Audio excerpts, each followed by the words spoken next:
Bismillahirrahmanirrahim. Assalamualaikum warahmatullahi wabarakatuh. Bismillah walhamdulillah wassalatu wassalamu ala rasulillah Sayyidina Muhammad ibn Abdillah wa ala alihi wa sahbihi wa mawala. Allahumma salli ala Sayyidina Muhammad Al-Fatihah lima uqlika wal khatimi lima sabaq nasiril haq bil haq wal hadi ila siratikal mustaqim wa ala alihi haqqa qadarihi wa miqdarihi al-ajim ya fatahu ya ajim amma ba'du. Yang saya hormati pun kita hormati semua mukarram Ayahanda Haji Idin Gunawan, pun saya hormati guru kita Ustaz Haji Mukhtar beserta yang lainnya yang hadir pada malam hari ini. Mudah-mudahan mendapatkan rahmat dari Allah Subhanahu wa taala. Yang sakit Allah angkat penyakitnya, dan yang memiliki hajat Allah kabulkan segala hajat-hajatnya. Amin ya rabbal alamin. Pertama-tama marilah kita panjatkan puja puji syukur kita kepada Allah Subhanahu wa taala, yang mana sampai saat ini dialah Allah Subhanahu wa taala masih mengucurkan nikmat kepada kita semua. Salawat serta salam semoga selalu tercurahkan kepada Sayyidina wa Maulana wa Syafi'ina wa Nabiyina Muhammad sallallahu alaihi wasallam allati qad akhrajan nas minas zulumati ilan nur. Mudah-mudahan sampai kepada keluarganya, para sahabatnya, hingga kita sebagai umatnya bisa berkumpul di surganya Allah Subhanahu wa taala. Hadirin rahimakumullah. Syukur alhamdulillah Allah Subhanahu wa taala masih memanjangkan umur kita hingga sampai ke bulan yang mulia, satu bulan yang mulia yakni bulan Rajab. Sebagaimana Rasulullah sallallahu alaihi wasallam bersabda, Rajab syahrullah wa Sa'ban syahri wa Ramadan syahri ummati. Kata baginda Nabi Muhammad sallallahu alaihi wasallam, Rajab syahrullah, Rajab adalah bulannya Allah Subhanahu wa taala. Sya'ban bulanku yakni bulan Nabi Muhammad, dan Ramadan adalah bulan umat baginda Nabi besar Muhammad sallallahu alaihi wasallam. Bulan Rajab mengapa dikatakan bulannya Allah Subhanahu wa taala? Karena di dalamnya kita dianjurkan untuk mendekatkan diri kepada Allah Subhanahu wa taala. Diwajibkan kita untuk taqarrubun ilallah, diwajibkan untuk mendekatkan diri kepada Allah Subhanahu wa taala. Bulan Rajab bisa menjadi mulia, bisa menjadi istimewa karena di dalamnya terdapat peristiwa yang sangat istimewa yang hanya bisa dilakukan oleh makhluk yang sangat istimewa, yakni peristiwa Isra dan Mi'raj baginda Nabi besar Muhammad, yang mana peristiwa tersebut terjadi pada tanggal 27 Rajab, bertepatan di kota Mekah, dibawa baginda Nabi besar Muhammad sallallahu alaihi wasallam, yang mana ketika itu terjadi pada tahun Amul Husni, tahunnya kesedihan. Mengapa dikatakan tahun kesedihan? Karena zaman dahulu enggak ada yang namanya kalender, tidak ada yang namanya tahun, tidak ada yang namanya tanggal. Begitupun seperti kelahiran kita, Nabi Muhammad dinamakan kelahiran pada tahun gajah. Begitu juga Isra Mi'raj dinamakan pada tahun kesedihan. Mengapa dikatakan tahun kesedihan? Karena baginda Nabi Muhammad sallallahu alaihi wasallam telah kehilangan dua sosok manusia terdekat, dua sosok manusia tempat bercurhat, tempat meminta dukungan, yakni istri beliau Siti Khadijah dan paman beliau Sayyidina Ali ibni Abi Thalib. Dan mana ketika itu Allah Subhanahu wa taala melihat baginda Nabi Muhammad sedang sedih. Akhirnya pada satu malam, tepatnya ketika itu baginda Nabi Muhammad sedang berada di Ka'bah, di sisi Ka'bah. Dalam riwayat dikatakan, bahkan ada yang riwayat lain dikatakan di tempat lain, wallahu alam. Ketika itu baginda Nabi Muhammad sedang berada di Ka'bah, dijemput oleh dua malaikat Jibril dan Mikail membawa binatang dari surga, yakni bernama buraq. datang berjumpai baginda Nabi Muhammad sallallahu alaihi wasallam. Dibawa tuh baginda Nabi Muhammad ke sumur Jam-Jam, yakni tempatnya tidak jauh dari Ka'bah. Dibelah tuh dadanya Rasulullah. Dapat diketahui bahwasanya selama hidupnya Rasulullah pernah dibelah dadanya selama 4 kali. Yang pertama, Rasulullah SAW dibelah ketika umur 2 tahun menjelang 3 tahun, ketika berada di kediaman Siti Halimatus Sayyidah. Yang kedua, Rasulullah dibelah dadanya ketika umur 10 tahun. Yang ketiga, Rasulullah dibelahnya ketika umur 40 tahun ketika mendapat wahyunya dari Allah Subhanahu wa taala. Dan yang terakhir dalam hidupnya, Rasulullah dibelah dadanya ketika mau Isra dan Mi'raj baginda Nabi besar Muhammad sallallahu alaihi wasallam. Selepas dibelah, dibawa ke baginda Nabi Muhammad sallallahu alaihi wasallam melalui binatang burak, dibawa oleh malaikat Jibril dan Mikail. Yang pertama, baginda Nabi besar Muhammad melewati yang namanya tempat Thayyibah atau sekarang dinamakan kebun kurma. Kata malaikat Jibril, wahai Muhammad, disinilah tempat yang mana nanti kau akan berhijrah, yakni kota Madinatul Munawwarah. Mudah-mudahan yang hadir di sini bisa berziarah ke makam Rasulullah sallallahu alaihi wasallam. Setelahnya baginda Nabi besar Muhammad sallallahu alaihi wasallam dibawa ke Sajaratul Musa atau dinamakan kota Madian, tempatnya Nabi Musa berteduh, tempatnya Nabi Musa berhenti dari kejaran laknatullah, yakni Fir'aun. Setelahnya baginda Nabi besar Muhammad sallallahu alaihi wasallam dibawa ke Bukit Tursina, yakni tempatnya Nabi Musa alaihissalam kalamullah mendapatkan wahyu. Di sini ada suatu percakapan antara Nabi Musa dengan Allah Subhanahu wa taala. Ketika mendapatkan wahyu, Nabi Musa berkata kepada Allah Subhanahu wa taala, "Ya Allah, ya Rabbi, izinkan aku dapat melihat wujud dan tubuh darimu ya Allah." Kata Allah Subhanahu wa taala, "Wahai Musa, engkau tidak akan sanggup. Bila mana aku tampakkan wajahku saja, bila mana aku tampakkan wujudku, yakni Allah Subhanahu wa taala, maka gunung akan tenggelam dalam seketika. Pun ketika seandainya aku nampakkan wujudnya Allah Subhanahu wa taala, hatimu akan copot dari tubuhmu seketika karena tidak kuat melihat wajahnya Allah Subhanahu wa taala. Ketahuilah ya Musa," kata Allah Subhanahu wa taala, "antara aku dan diriku dibatasi oleh 70.000 hijab, 70.000 penghalang, yang mana penghalang tersebut tidak akan aku buka, tidak akan aku kasih kecuali kepada umat dan kepada baginda Nabi besar Muhammad." Di sini kita dapat mengetahui bahwasanya wujudnya Allah tidak akan ditampakkan sebelum Nabi Muhammad dan umatnya melihat. Itulah keistimewaannya umat baginda Nabi besar Muhammad sallallahu alaihi wasallam.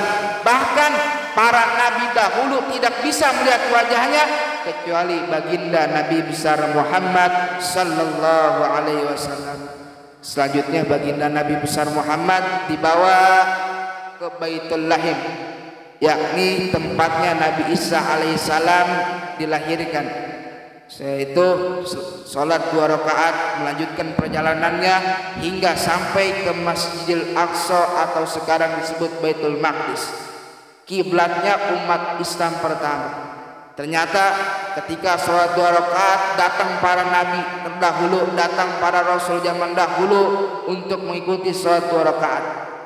Lalu dahsyatnya, istimewanya, yang menjadi imam daripada para rasul, yang menjadi imam dari para nabi ialah Nabi kita Muhammad sallallahu alaihi wasallam, karena hakikatnya, kedudukannya, makamnya para nabi yang paling tertinggi ialah Sayyidina Muhammad sallallahu alaihi wasallam.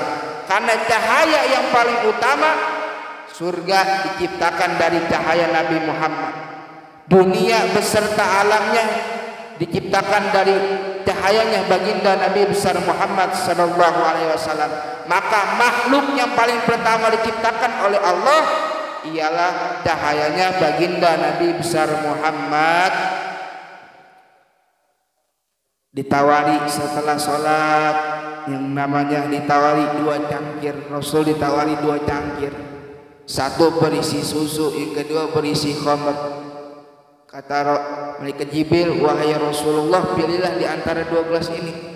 Rasulullah memilih susu. Kata malaikat Jibril, wahai Rasulullah, bersyukur kepada Allah, andai kata kamu memilih khamr, maka seluruh umatnya akan meminum khamr. Tapi anehnya ketika Rasulullah memilih susu, masih banyak saja umat daripada Nabi Muhammad lebih meminum khamr. Na'udzubillah summa na'udzu. Diangkat setelah itu baginda Nabi Muhammad ke langit pertama bertemu dengan Nabi Adam alaihissalam. Di langit kedua baginda Nabi Muhammad bertemu dengan Nabi Isa dan Yahya. Di langit ketiga Nabi Muhammad bertemu dengan Nabi Idris. Di langit yang keempat, 5, 6 dan 7 bertemu dengan Nabi Musa kalamullah. Dan di langit yang ketujuh Nabi besar Muhammad sallallahu alaihi wasallam bertemu dengan Nabi Ibrahim alaihissalam, kakek moyangnya daripada para nabi. Di situ Nabi Ibrahim berpesan, wahai Muhammad, wahai saudaraku, wahai anak keturunanku, beritakan kepada umatmu bahwa maukah kalian mendapatkan tanaman surga, yang mana apabila suatu kalimat ini dibacakan, kelak tanaman surga akan tumbuh untuk menolong kita. Kata Rasulullah, apa kata tersebut? Apa kalimat tersebut? Kata Nabi Ibrahim alaihissalam, bacalah subhanallah walhamdulillah wala ilaha illallah wallahu akbar. Kata Nabi Ibrahim, barang siapa yang baca ini, kelak akan tumbuh tumbuhan surga yang akan dinikmati oleh para umatmu jika masuk surga. Alhamdulillah. Setelahnya baginda Nabi Muhammad naik kembali ke langit Sidratul Muntaha, naik ke Mustawa, dan sampai Mustawa malaikat Jibril tidak bisa menemani Nabi Muhammad. Apa kata malaikat Jibril? Ya Rasulullah, cukup sampai di sini perjalananku, cukup sampai di sini aku mengantarkan dirimu. Kata Rasulullah, wahai Jibril, apakah kamu tidak suka denganku hingga kamu meninggalkan aku bertemu dengan Allah Subhanahu wa taala? Bukan seperti itu ya Rasulullah, karena aku apabila bertemu dengan Allah, diriku hancur seketika. Kembali lagi tadi perkataan Allah bahwa Allah tidak akan bisa dan Allah tidak bisa mengizinkan makhluk yang lainnya kecuali Nabi besar Muhammad sallallahu alaihi wasallam untuk melihat wajahnya Allah Subhanahu wa taala.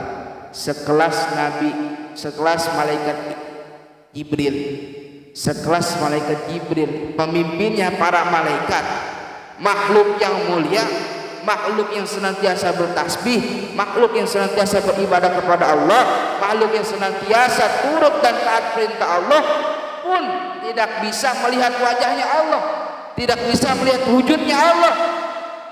Dan yang diperizinkan hanya Nabi Muhammad. Betapa mulianya Nabi kita, Nabi besar Muhammad. Akhirnya bertemulah antara kekasih dengan Tuhannya, bertemulah antara hambanya dengan Tuhannya, hingga membuahkan sholat 5 waktu. Yang pertama-tamanya tidak 5 waktu, 50 waktu.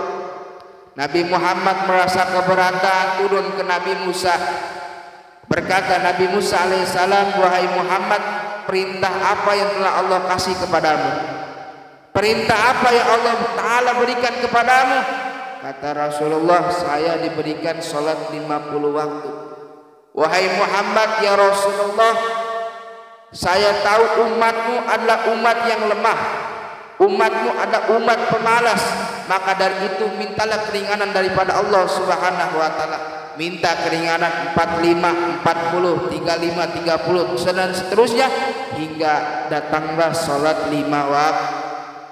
Dan begitu pun ketika 5 waktu Nabi Musa tetap meminta keringanan karena umat Nabi Muhammad umat yang malas, umat yang sangat lemah. 5 waktu Nabi Musa masih minta kurangin, karena Nabi Musa mah tahu umat Nabi Muhammad mah umat pemalas. Ternyata benar, walaupun sudah 5 waktu Allah berikan, tetap masih banyak daripada umat Nabi Muhammad yang meninggalkan daripada sholat 5 waktu. Akhirnya dapatlah perintah 5 waktu, pulang hingga sholat yang pertama kali dilaksanakan ialah sholat subuh.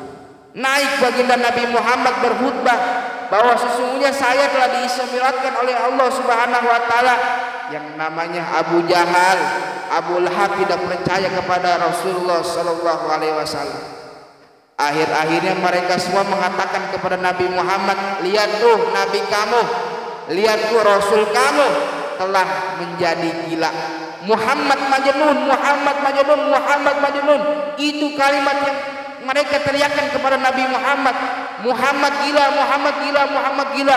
Bagaimana mungkin Nabi Muhammad bisa diisyaratkan oleh Allah ke Masjidil Aqsa dalam waktu sekejap, sedangkan kami ke Masjidil Aqsa butuh waktu 1 bulan untuk mendatanginya. Yang tadinya beriman menjadi tidak beriman, yang tadinya percaya menjadi kurang percaya, yang tadinya kurang percaya menjadi murtad, yang tadinya murtad makin menjadi-jadi. Turun perintah Allah Subhanahu wa taala.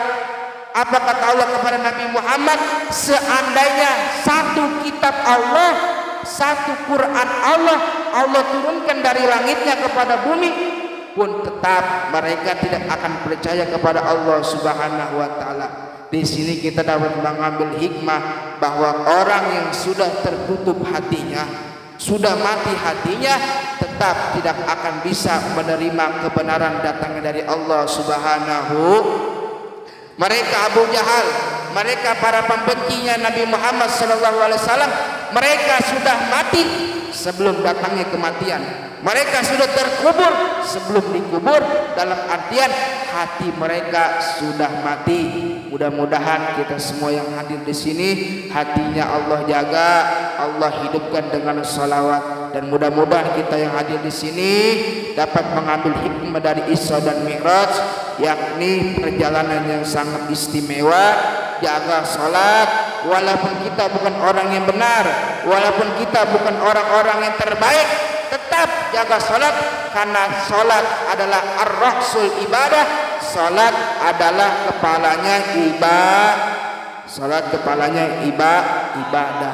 Baik buruknya kalian, baik buruk ibadah kalian tergantung dari sholatnya. Kalau sholatnya baik, amal ibadah baik. Inna sholata tanha anil fahsya'i wal munkar. Sholat itu mencegah dari perbuatan keji dan mungkar. Wallahu a'lam bishawab. Mudah-mudahan di bulan Rajab ini Allah berikan rahmat, Allah berikan taufik, Allah berikan hidayah. Allahumma barik lana fi Rajab wa Sya'bana wa baikna Ramadana wa hasil maqasidana. Mudah-mudahan Allah sampaikan umur kita, sampaikan niat kita kepada bulan Sya'ban dan hingga mencapai kepada bulan Ramadan. Amin ya rabbal, amin ya rabbal, amin. Al-Fatihah. Auzubillahi minasyaitonirrajim. Bismillahirrahmanirrahim. Alhamdulillahirabbil alamin arrahmanirrahim.